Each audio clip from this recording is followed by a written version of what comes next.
Et nous enchaînons à présent avec Enjeu Patrimoine, un enjeu patrimoine consacré à la thématique immobilière et notamment au niveau de prix immobilier. Effectivement, depuis plusieurs mois maintenant, on voit les taux de crédit immobilier remonter d'ailleurs assez rapidement avec un taux d'usure qui court après et qui, du coup, mécaniquement peut rendre plus compliqué l'accès au crédit à un certain nombre de profils. Et on entend pas mal de professionnels de l'immobilier évoquer comme conséquence directe de cette hausse de taux de crédit une baisse potentielle des prix de l'immobilier à moyen ou long terme. Alors on a voulu comprendre un peu mieux le mécanisme et pour cela nous avons proposé à Henri Buzy-Cazot, président fondateur de l'Institut du Management des Services Immobiliers, de nous accompagner aujourd'hui dans Smart Patrimoine. Bonjour Henri Buzy-Cazot. Bonjour. Bienvenue sur le plateau de Smart Patrimoine. Alors on entend effectivement que les prix de l'immobilier devraient baisser en lien mécaniquement avec la hausse des taux de crédit immobilier, avec un mécanisme assez simple. Moins de personnes qui peuvent avoir accès au crédit et donc du coup mécaniquement moins de personnes qui peuvent acheter, une demande qui baisse et donc des prix qui reculent.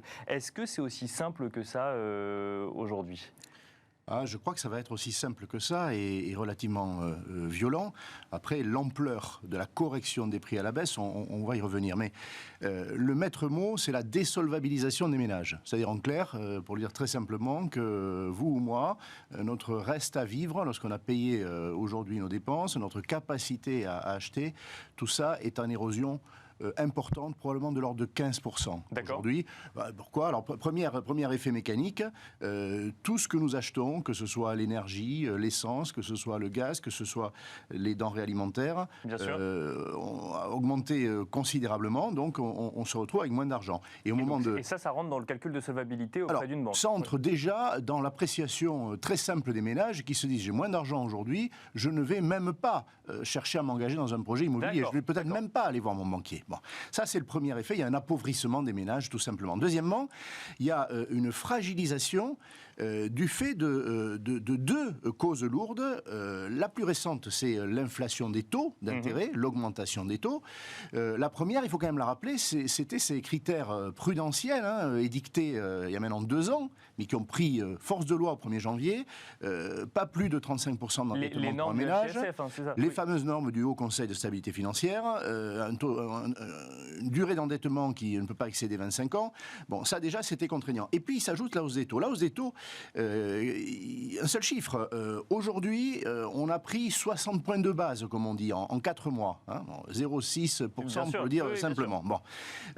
On sait qu'il y a encore devant nous une marge d'évolution des taux considérable. L'OAT, qui est la base des taux d'intérêt, a pris 200 points de base. Donc, vous voyez, on a répercuté moins d'un tiers de ce qu'il faudrait répercuter. Alors qu'il y a une corrélation entre les deux. Oui, bien sûr. Mécanique, très simple. C'est le coût de la ressource. Donc très clairement, ces taux d'intérêt vont vers une hausse majorée. Un seul chiffre, vous montez de 0,10, vous perdez 10 000 acquéreurs dans l'immobilier. Voilà. C'est mécanique, parce que vous ne passez plus, la mensualité augmente, vos revenus, eux, ils sont ce qu'ils sont. Le problème de l'inflation aujourd'hui, quand j'entends, mais l'inflation, c'est l'ami de l'immobilier. Ça l'a été pour... je vous garantis que je l'entends aussi, parce que du coup, les loyers sont indexés. Oui, d'une part, et puis parce que l'inflation, bien compris, c'est l'inflation des coûts et l'inflation des revenus. Nous ne l'avons pas, l'inflation des revenus. Je ne sais pas si votre salaire a déjà augmenté en 4 mois, mes revenus n'ont pas bougé. Et j'ajouterais même que c'est justement la crainte des banques centrales aujourd'hui. C'est la crainte des banques centrales. Bon. D'ailleurs, la Banque de France, par exemple, a révélé que depuis 6 mois, on avait une augmentation de 10% des impayés, y compris de crédit immobilier. C'est-à-dire que ça tire. Les revenus n'ont pas bougé. Le reste a bougé. Donc aujourd'hui, cette hausse des taux, elle vient pénaliser une grande partie des ménages.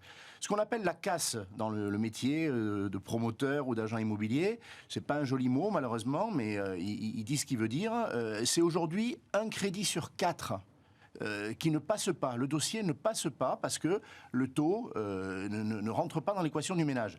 Et il s'ajoute à ça, vous l'avez évoqué, le fameux taux d'usure. Qu'est-ce que c'est le taux d'usure ?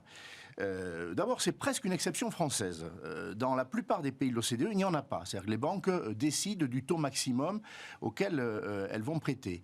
Ce taux, il est réglementaire en France. C'est 2,40 au moment où on parle. Et il est calculé... Ça évolue tous les trimestres. Ça évolue tous les trimestres. Il est calculé dans le rétroviseur, avec des données qui ont en effet plusieurs mois. Donc l'actuel taux ne rend pas compte de l'inflation. Et les banques se retrouvent avec un plafond de verre.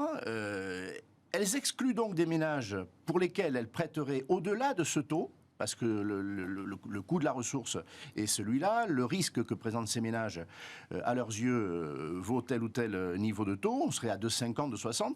Donc vous avez une exclusion par la hausse des taux avec des ménages qui ne passent plus, tout simplement, et puis une exclusion par le taux d'usure avec des dossiers qui ne sont même pas regardés par les banques parce qu'il faudrait se mettre au-delà des 2,40. Voilà. Donc il y a un débat d'ailleurs avec le ministre de l'économie. Hein. Vous parliez tout à l'heure avec la vice-présidente d'Orpi des mesures à prendre. Oui, il y a une question de recalcul du taux d'usure ou de révision de méthodes partielle. de calcul différentes, effectivement. Absolument. Oui, parce que, alors, effectivement, je regardais, par exemple, ce matin, alors ça vaut pour ce matin, mais l'OAT est actuellement aux alentours de 2%. Ça veut dire qu'effectivement, si vous avez une OAT à 2% et un taux d'intérêt de crédit, juste d'intérêt de crédit aligné sur l'OAT, ce qui n'est pas le cas aujourd'hui encore. Ce qui n'est pas le cas. On serait à 2% potentiellement. Vous rajoutez une assurance, emprunteur ou autre, mécaniquement, vous sortez en fait du champ du taux d'usure. Enfin, vous pouvez négocier tout ce que vous voulez, mais en tout cas, vous vous en approchez. Donc ça voudrait dire finalement qu'il faudrait augmenter ce taux d'usure ou changer la méthode de calcul, mais est-ce que ça ne viendrait pas un peu moins protéger les acquéreurs ? Écoutez, on a un système bancaire français qui, à cet égard, a fait ses preuves. Regardez les 50 dernières années, ou même les 30 dernières, il y a eu des crises immobilières. Les banques françaises se sont bien tenues. Elles ont fait traverser ces périodes aux ménages français, emprunteurs immobiliers. Elles n'ont jamais surendetter les ménages. Le surendettement n'est jamais venu du crédit immobilier, il est venu du crédit conso et d'autres considérations sociales. On peut faire confiance aux banques françaises. Ce n'est pas le cas de toutes les banques, notamment anglo-saxonnes. On pourrait se passer de ce taux d'usure. Il y a un choix en France de vouloir réglementer, parfois surréglementer. Est-ce qu'on protège l'emprunteur ? Aujourd'hui, on ne le protège pas, on l'empêche d'accéder à la propriété. Ça, c'est une question. Il vaudrait mieux être plus vigilant sur l'octroi des crédits aux ménages les plus fragiles, mais sans qu'il y ait ce plafond qui, aujourd'hui, coupe en gros, allez, on va dire un tiers des primo-accédants potentiels, hein, ceux qui font un premier achat, de l'acquisition immobilière. Un tiers. Oui, parce que c'est eux les premiers concernés. C'est les premiers concernés. C'est les plus fragiles, c'est ceux qui ont les plus faibles revenus, qui n'ont pas d'apport personnel. Donc, quand la banque regarde leur dossier, on appelle ça un mauvais risque ou un risque relativement lourd pour la banque. Elle peut en faire le pari. Elle a assez de responsabilité, assez d'expérience pour en faire le pari sans qu'il y ait de mauvais parcours de remboursement. Aujourd'hui, elle est empêchée de le faire purement et simplement, comme elle l'est d'ailleurs par les critères du Haut Conseil de stabilité financière. Je crois que les données nouvelles, cette inflation, on ne l'a pas vu venir avec cette ampleur, elle est là et elle est durable. Elle est durable. Ça va nous conduire à modifier certaines règles, à les assouplir, à les adapter, sans quoi c'est le marché immobilier. Je ne parle pas des professionnels, je parle des ménages qui ont envie, qui ont besoin de devenir propriétaires pour tous ceux qui y sont prêts. Alors justement, vous évoquez l'inflation, donc il y a deux critères, enfin il y en a sûrement beaucoup plus, mais on va concentrer sur ces deux-là. Il y a d'un côté l'inflation donc sur le sol européen, le sol français, de l'autre la hausse des taux de crédit. D'ailleurs, les deux sont liés évidemment. Oui. Quand on parle de hausse de taux de crédit dans un environnement normal, on considère que, alors je parle sous votre contrôle, mais qu'il faut attendre un an et demi avant de voir une baisse significative en matière de prix d'immobilier. Oui. Là, actuellement, sur le premier trimestre 2022, j'entends un certain nombre de gens dire que déjà, on a moins de volume de vente. Donc, est-ce que ça veut dire qu'on peut s'attendre à ce que ça aille plus vite dans certaines régions ? C'est brutal. Les volumes de vente, on n'a pas sur l'ancien de chiffres instantanés, on en a sur le neuf. On est à moins 25,5% sur une année glissante d'achat de maisons neuves. D'accord. On est à un peu moins de moins 10% d'achat d'appartements neufs. Dans l'ancien, on est dans des proportions comparables. On a sans doute moins 15 ou moins 20% en volume depuis 4 mois, depuis la déclaration de guerre à l'Ukraine. Hein, ça a été brutal. Et ça s'explique par l'inflation ou parce qu'on a fait une très bonne année 2021 en rattrapage Covid ? Non, on a fait l'année qu'on devait faire. C'est-à-dire que nous sommes calibrés pour faire 1 million, 1 200 000 transactions. C'est la respiration normale du marché. Ce sont des marchés qui sont faits par les besoins des ménages. Donc, non, il n'y a pas eu une année merveilleuse après laquelle on pourrait dire c'est normal. Non, pas du tout. Cette baisse, elle est pathologique. Elle est due à l'anxiété des ménages. Ça n'a rien à voir avec même l'inflation. C'est la guerre qui pèse sur leurs épaules. Et bien sûr, les effets aujourd'hui du dérèglement économique. Si les prix ne viennent pas resolvabiliser les ménages qui sont affaiblis par l'inflation, le marché se verrouillera. C'est mécanique. Il y a une élasticité prix de la demande. L'immobilier n'échappe pas à cette règle. Alors on peut dire que c'est un marché tendu, il y a des besoins, ça va continuer à augmenter. On voit déjà que ce n'est plus le cas et que ça n'est pas possible. Il faut que les ménages puissent accéder. Moi, j'attends des corrections à la baisse. Alors, ce n'est pas une dégringolade des prix, il faut être très précis sur les mots, parce qu'en effet, il y a une demande très très forte sur tous les territoires, dans les métropoles, mais pas seulement, dans les villes moyennes aujourd'hui, vous le savez, voire dans les territoires ruraux. Ça va soutenir relativement les prix. Mais il faut une correction. Ce que les ménages perdent à cause des taux d'intérêt, à cause de l'inflation en général, quotidienne, il va falloir que l'immobilier le leur redonne, en quelque sorte, par des prix qui vont être atténués. On le constate déjà à Paris, qui est évidemment la ville où les prix sont le plus élevés et augmentent généralement le plus vite. Mais là où il y a beaucoup de demandes aussi.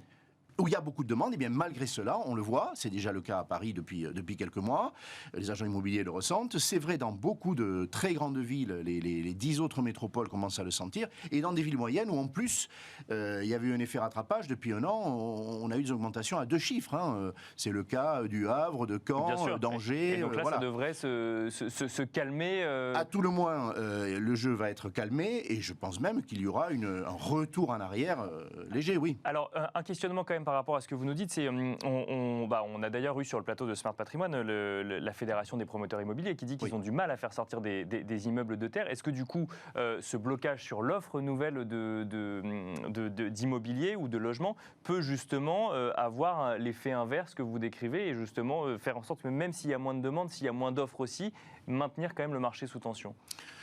Vous savez, les effets de report du neuf sur l'ancien, il y a des thèses à écrire sur le sujet. Il y en a peut-être eu d'ailleurs. C'est pas si évident. D'accord. La clientèle qui veut une maison neuve, qui veut un logement neuf, un appartement, défiscalisation pour loger quelqu'un, sont des clientèles spécifiques.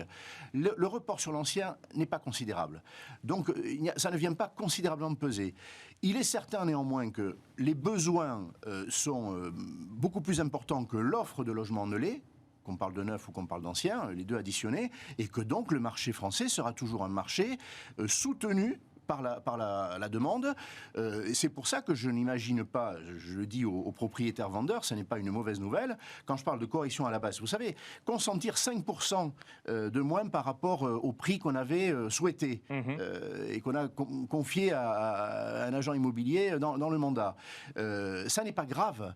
En revanche... Tout dépend quand on l'a acheté. Si on l'a acheté il y a 20 ans, c'est pas très grave. Si on l'a acheté il y a 3 ans, c'est un peu plus compliqué. Oui, et puis même, si on l'a acheté il y a 3 ans, c'est une moins bonne nouvelle, mais ça veut dire qu'on a besoin qu'il ait une liquidité, on a besoin que la vente se fasse. Donc, corriger de 3, 4, 5%, 6%, il faut savoir le faire. Si on a acheté il y a 10 ou 15 ans, je suis désolé, il n'y a pas photo, on a pris la plus-value en général, et ce n'est pas douloureux. S'il y a une baisse de 30%, on a connu ça.